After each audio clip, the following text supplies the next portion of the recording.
Liz Davidson for Beyond Solitaire, and I'm with Jason Perez from Shelf Stories. What's up? It's always good to be here for another round of Semper Ludimus, which means what, Jason? Semper Ludimus means we always play. And we do. This time we are going to be playing and reviewing Altar Quest, which is another modular deck building game from the Sadler Bros and from Blacklist Games. So join me right now for an overview. So as you can see, Altar Quest is a massive table hog. It's got this huge board. And if you're a Hero Quest sort of person, you should be getting some Hero Quest vibes because it's called Altar Quest and it has the big board with all the rooms in it. And a lot of furniture, as we're going to see. There's a lot going on in this game though, and I'm going to give you the very quickest, most efficient rundown that I know how to give. So this is basically a game that's in the Modular Deck System. It is therefore kind of a sister game to Street Masters, to Brook City, games where you have multiple decks representing the hero, the enemy, the quest, and these things all work together in order to create your experience. There's a lot of flexibility in the rooms, and that's actually pretty cool. You can choose wherever you're going to start. You put the stairs right there in the middle of that room, put your heroes on the stairs, and off you go. Each turn you take is going to involve interactions between multiple decks. The first thing you do on a turn is the hero turn, and each of your heroes, in this case we have Quella and Myrene Duval, they each have their own decks to work with, and there are 4 different heroes in the base game. Each of your heroes is going to be able to set up different combos, has different special abilities and attack methods, and you're going to enjoy getting to know them and developing strategies that are specific to them and the combinations you can put them in. Each hero is going to start with 4 cards from their deck, and you also get some starting equipment. So Myrene here will begin with her spiked shield and her blade. There's other equipment you could pick up throughout the game. Quella, on the other hand, is going to start out with her runic scrolls and her harpy talons. So as you can see, they're already sort of starting to differentiate in terms of the things that they do. During the hero turn, each of the heroes is going to be able to do a variety of things. You can move, you can play cards, you can use cards to take actions, you can interact with different features on the board. And it's just a matter of making sure that your turns are as efficient as possible. The other thing that you're going to be doing is you're going to be exploring, usually in the service of finding an altar, altar quest, and then fulfilling your quest goal. There is no point to a hero turn without a goal, so you're going to have multiple quests to choose from. In this one, the cleansing, you have sort of an introductory setup where you are trying to find an altar somewhere in here and cleanse it. And the altar is hidden among other various features that you're able to discover. So let's say that our heroes decide to head over into another room. What's going to happen is that you're going to bust into that room, and then you will draw what is called a feature card. And in every room, you're going to have a different feature. Hidden in these cards, I don't want to show them all because there aren't that many in the base box, and I don't want you to get all the way spoiled. But basically, each of the features is going to do something different to the room, maybe have a trap associated with it, maybe have some treasure associated with it. And you're going to be able to interact with that feature and either resolve or benefit from the various situations that it brings. For each of the features, there are some really fantastic miniatures. Being a giant nerd, I am particularly fond of the bookshelf. And of course, you will just place it in the room for your heroes to go and interact with. So the heroes, using their deck, are going to interact with this board, they'll interact with features, and they'll interact with, of course, enemies. So after the hero turn, you have to deal with 2 bad things and 1 maybe bad thing, depending. So you're always going to have a threat turn. So you have a threat deck. There are 4 different enemy types to choose from. In this case, I went with the Frox. And the threat deck is going to spawn various enemies that have traits that relate to this idea, in this case, of poisonous frog warriors. You'll also always get some setup instructions for your threats, and there are threat tokens that essentially make your job harder. They make it harder to get rid of enemies. They add to the power and defensive abilities of the enemy, so you want to watch their buildup. But throughout the game, stuff is going to emerge from your threat deck. Then on top of that, you're also trying to work through your enemy deck. So there are also 4 different main bosses to choose from. This is Bulks, the Belch Lord. He does in fact burp disgustingly. It's pretty great. And I obviously put him out because he has clear synergy with the Frox. Theoretically, you really could just mix and match though. You could probably have a different enemy with a different threat. I have personally not chosen to do that very much because I think that the synergy matters more than the variety in that particular respect. But after the threat turn, the actual villain deck will make something happen. Bulks himself won't come out until you reach the end of his deck, but the miniature for him is pretty amazing, and I really wonder what this looks like painted. Probably great. And then after you have had the enemies come out, you resolve something from your quest deck. So then the quest deck will go. So heroes go, threats, enemies, and then something will happen that represents progress on your quest. That doesn't mean that things that come out of here are necessarily good. It's just another way to add challenge to your environment. To fight and to progress through the game, you're of course going to be performing skill checks. And to use skill checks, you're going to have modifications that come from your cards and from the situation. And you're also going to be rolling these glorious dice. So let's have a roll and see what the results might mean. All right, so this is actually a shockingly successful roll. Hooray. They're not all like that. But of course, this is a Sadler Bros. Modular Deck System game, which means that that's actually okay. But each of these little stars is a success result. So these would represent a success in any test that I chose to perform. And then these here are critical successes, they're bursts. So not only do I get to count the successes on these die faces, but then I get to roll them again and see if I got more success. So this one was another burst. I would get to roll it again and count that success again, and then yet another success. So this was a massive roll if this had actually counted for anything, but it doesn't. So again, success and critical success, which can allow theoretically unlimited rerolls, which is pretty cool. This result is a focus, which doesn't give you success in the moment, but it does allow you to gain focus tokens, which are beneficial at other points in the game. You spend focus to achieve various things, so no die roll is ever really lost in a modular deck system game, and Ultra Quest is no different. It's also possible to get more mixed results, such as a success and a focus. So essentially what this game boils down to is choosing a quest. Your goal will be slightly different every time, but it's going to involve some combination of finding altars, interacting with those altars, and fighting enemies. You'll choose a threat deck, which is your kind of legion of enemies, and then your big bad deck, which in this case was our beloved Belch Lord, but there are several options in the base box, and then many, many more in the expansions. There's also a campaign that you're able to play, so this is one of those games where you can either just throw things together and have a fun scenario with one of the quests, or you can play in a more structured campaign format, depending on the needs of yourself and your gaming group. So with that said, let's go back to see what Jason and I have to say about this one. All right, so now that we have done an overview of the game, Jason, what you thinking? Whoo, man, you just hit me with that one. It's like, what am I thinking? I don't know. I have so many thoughts. It's a big game. It's a lot going on. Okay, so we're not doing this review in a vacuum. Tom did review this, gave it 8.10. So we're not going to rehash everything that he said, but that's as a context. Like you have one review in the Dice Tower that says this is a very good game. So we are in some ways responding and also kind of giving our own thoughts. Okay. At the very beginning, let's talk about just its place amongst other dungeon crawlers, right? This is a crowded space. This is so, you got Gloomhaven Draws of the Line was our kind of game of the year, depending on how you counted it last year. If you're on Kickstarter, you could just you could do anything you want in terms of dungeon crawlers. You can have your strategy ones, everything. Okay, so amongst those games, I think this game does a decent amount to kind of go ahead of some of those games, right? So, but it really depends on what you want, right? So, okay, this game is very, let's just talk about what the big issue that Tom had and a lot of people are having, fiddly, right? Fiddly. What open-ended word? What does fiddly mean? Fiddly means lots of stuff going on in front of you in your cards, right?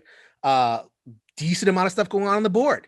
Lots of stuff. Like you get the room features, and every room feature has a card next to it, which, as Liz said in the overview, and between your turns, you're checking. So that's what I mean by fiddly. A lot of checking and administration, running the game before you actually get to your turns. So on the fiddlier end of those dungeon crawlers. Yeah, I say that's true. And I do feel this one's it's more fiddly than Street Masters. Really? Okay, interesting. I think so, because Tom thought it was less fiddly than Street Masters. Interesting. Yeah, for me, it's the having to deal with the room elements as well. Okay, so there are 4 decks, not 3. Yeah. Mm-hmm. So, the extra deck does something to me in terms of fiddliness level. But what I like about it is that, so this is the thing about the Sadler Brothers games, right? From the fiddliness emerges story. Right. emerges the opportunity for interesting card combinations that other games don't necessarily provide. Like sometimes I play Dungeon Crawler and I'm like, yawn, all right, skill check, whatever. Skill because check and like roll dice and that in terms of like AlterQuest is plus among different dungeon crawlers, like we're thinking about like a Descent is probably the big one, and it's gotten better, I suppose, but like at the end of the day, you're still roll, run. And I like AlterQuest because it's not that. It's something where you have a lot more. I feel I have a lot more agency that I can actually do something clever. As usual with modular deck system games from the Sadler Brothers, you have a lot more gains that come from the dice, because even if you don't roll well, you get something out of every roll that you can use later. There's just so many choices that you have with it that come from the fact that it has to be fiddly to give you those choices. And so it's a trade-off. The fiddly to payoff ratio that's going to be mixed for people. For me, it was fairly high, right? For me, like I've gotten into the Sadler Bros, and I think like this game definitely benefits from having played previous Sadler games or like Sentinels of the Multiverse. Like if you are playing this game just as your first dungeon crawler in this system, and especially if you're reading the rule book off of this is the first time you're exposed to this kind of game, you might be like, ooh, what FAQ please, and all this other stuff. And I know there's an active FAQ and all this other stuff. So it's a high barrier. It might be a little bit higher than it needs to be. And I don't know if the Sadler Brothers, Perez, we admire the Sadler Brothers, the designs. But absolutely. I think even Brady on one of his social media posts said, man, I only design off of complication. If I had to design a simple game, I don't know what I would do. Oh man, and it's a beautiful thing, but it's a thing that comes with some complications. Sure. That said, so the other thing that these complications bring is usually AlterQuest is the same way. A game that's a Blacklist game from the Sadlers that's MDS is going to have a bunch of expansions. Yes. So that variety from the main box comes out, and you basically get your joy from the game by constantly having novelty, constantly having variety. So I'll be upfront, that's something I didn't get to experience this time because I was sent a review copy, but I was only sent the base box of the game. So for me, the problem is that the fiddliness became also quite repetitive because I'd seen the same room elements again and again. I'd seen the same enemies again and again and again. And I didn't have the opportunity to seek novelty by filling in those kind of the parts that were getting stale with expansion material. When you rely on like that, the combo and the like, you don't, because what happens is it's combolicious, right? Every MDS game is combolicious. That's what you're here for. Like, Absolutely. Like I want to be able to like have a turn where I do this and I run here and I beat this person and I touch the bookcase or the cryogenic thing in Street Masters. Like I want to have that one turn where I'm doing a bunch of things, right? And so that's great. The issue is when you don't have the variety, you're doing the same combo. Like that wasn't the same combo isn't as exciting the second time around. And you could change some elements. You can go into a different room a different way, or there are different missions and everything. But if you're just have the base box, it's gonna run pretty dry. Like I backed it, and I got the stretch goals, and I eventually later got the Ruins of Arkenspire, which I'll be doing a separate review of the Ruins of Arkenspire. So I'm like, this is great.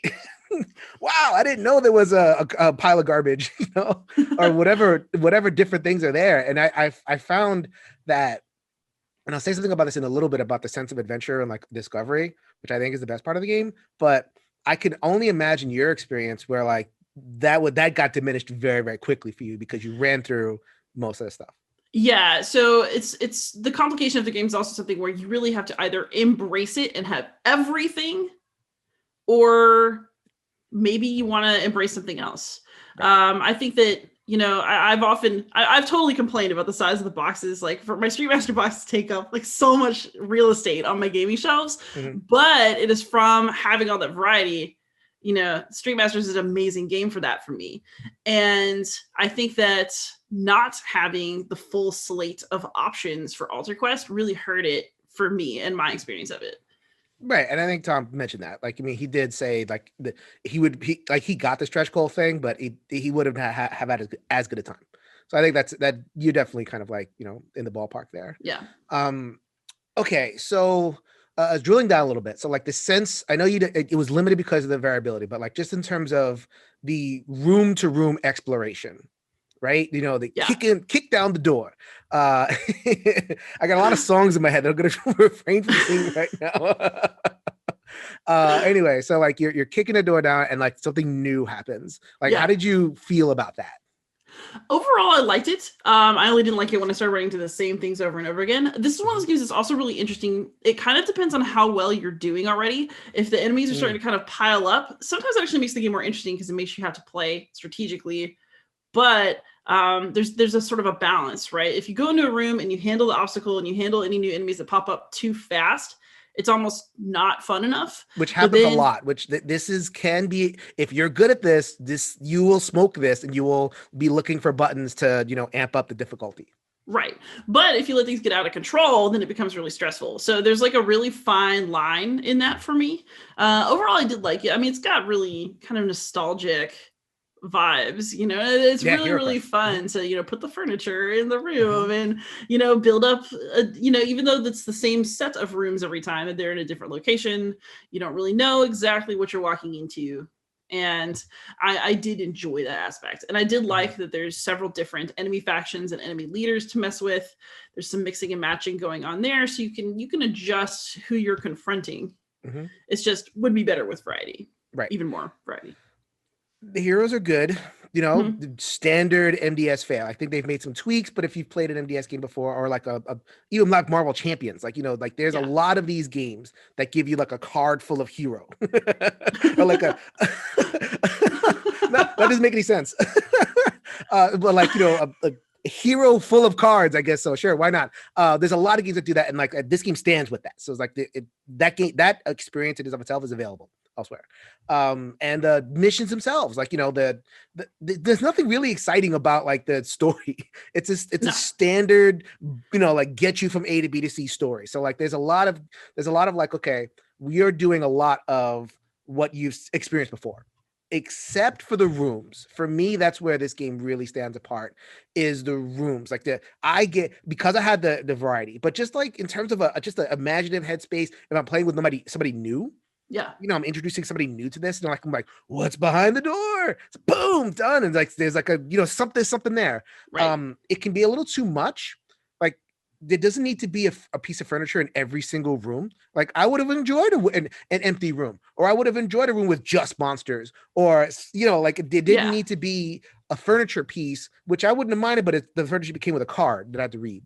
Right. So like, you knock the door, card, furniture, read a card. Another door, furniture, read a card. That's cool because I love the furniture pieces and I love the sense of adventure. It really got me kind of imagination going. So like, so I didn't mind it too much, but I can see people being like kind of a little bit exhausted. Right. Like maybe it would have been better to have to hope to get the furniture because you didn't get it every time. Right. Yeah. See. Yeah. Rhythm. Yeah. I think that this game could have done better rhythm wise. Didn't need to be every room, but like, open door, something else happens, or like a trap. Right. Boom. Take 15 damage. Recover from that fools, and then nothing else. So that said, I do think the other thing that's interesting is now there are 3 modular deck system games that exist, with a 4th on the way. So you've got Street Masters, which is like the Double Dragon kind of fighting. You've got Brook City, which is cops, and you've got now we've got a fantasy version. I do think that if fantasy is really, really, really your flavor without deviation, I think that you will like Alter Quest best of the set. So, if you're looking for a modular deck system game to play, pick the flavor that is your favorite. Fair. I still like Street Masters the best. Fair. Okay, so we're going to slide into our final rating. So Liz and I are pretty split. I mean, we've done these Sempre Ludius reviews for a while now. We have a couple in the bank, and usually we're kind of simpatico. Here, we're going to have to go with 2 different colors up here. Liz, what is your grade for Alter Quest? So, since I don't usually give 0.5s and I'm just difficult about it, I'm going to have to give it a 7. It might have gone up to 7.5 because of the repetitiveness of the game. So the combination of all the upkeep with the repetition just kind of graded over time. It's still a really good game. The combinations are really fun. I really appreciated a lot of the design elements that went in. but I also am not dying to play it again right now because I feel like I played it out. Okay. So I got the stretch goals and I have some of the extra stuff. And I am a imaginative gamer. I really got into the exploding door aspect. And like, the other stuff is good. Like the card combos that I've played in other games is good. And the, just the general rhythm of killing enemies and stuff, that's good. But like the exploration sense of the exploding, like what's behind the door. I think this game did that well enough for me to give it 8.5. Seal of excellence. I do agree with a lot of what Tom said, so he's like right between us or anything. So you're kind of getting hopefully a good spectrum of different opinions about this game. For me, I'm on the high end because of that imaginative space. They do a lot. It matters. It matters that I have a big board in front of me. I get a big board. You'll see the big board. I see the big board with the stuff and doors. Oh my God, you put doors in something and putting something exciting behind the doors. And it could be even better. Like this game, as Liz was saying, this game could be, we could get into 9.5 range, but the what's behind the doors is limited. What's behind the doors is fiddly and checky. And it's, there's different issues that you just want to say, clean some of that stuff up and, change it up, variety and cleanliness, everything. Yeah. But it's good.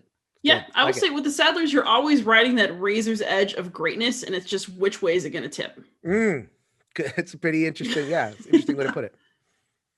Because of the complication, because they're designed for complication, and sometimes you want simpler. Sometimes you want that Occam's razor to kind of like just slice through some of the issues to be like, all right, bam, I hit all those notes.